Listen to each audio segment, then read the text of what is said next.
Hello again. From time to time, I've drawn attention to the extraordinary and grossly disproportionate number of black people and other visible minorities who are to be found in advertisements in Britain, both on television and in the newspapers. A similar trend may be noticed, of course, in films and television programmes. It is though in those holding the levers of power in the country that this curious phenomenon is most marked. There was a time when being colourblind, that is to say not noticing the ethnicity or skin colour of people, was regarded as being a good and desirable state of affairs.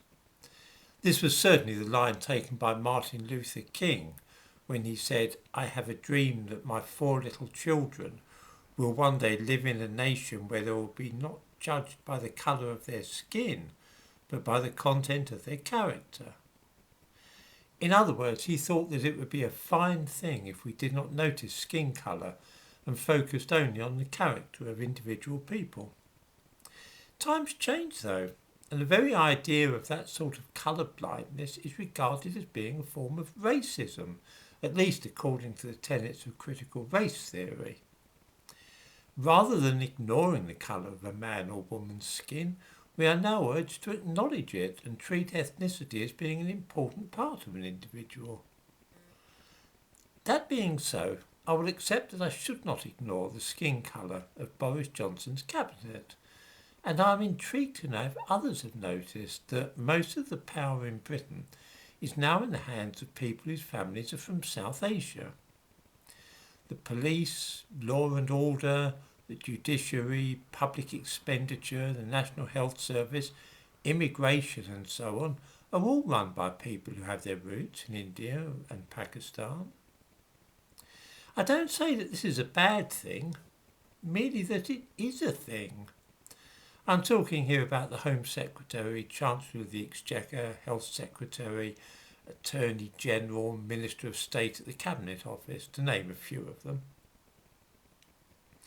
The great offices of state have, apparently by popular demand and general consent, all been awarded to those whose parents came to the country as foreigners.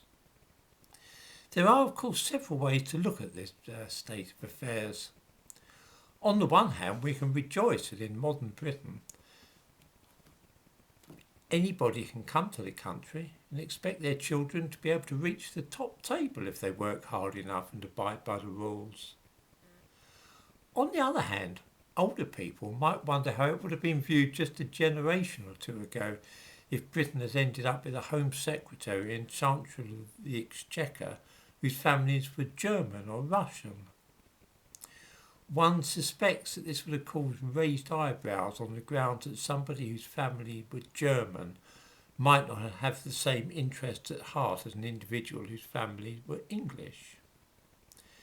Just try and imagine 1930s Britain with a German Home Secretary and a German Attorney General.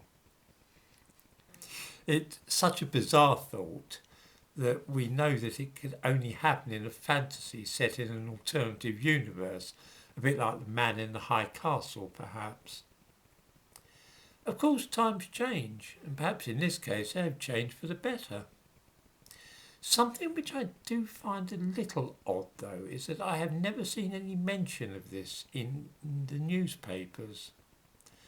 Perhaps the journalists and editors are still a bit behind the times, and feel that politeness requires that they do not notice, or at least do not mention, that Asians are now twice as common in the British government as they are in the population as a whole.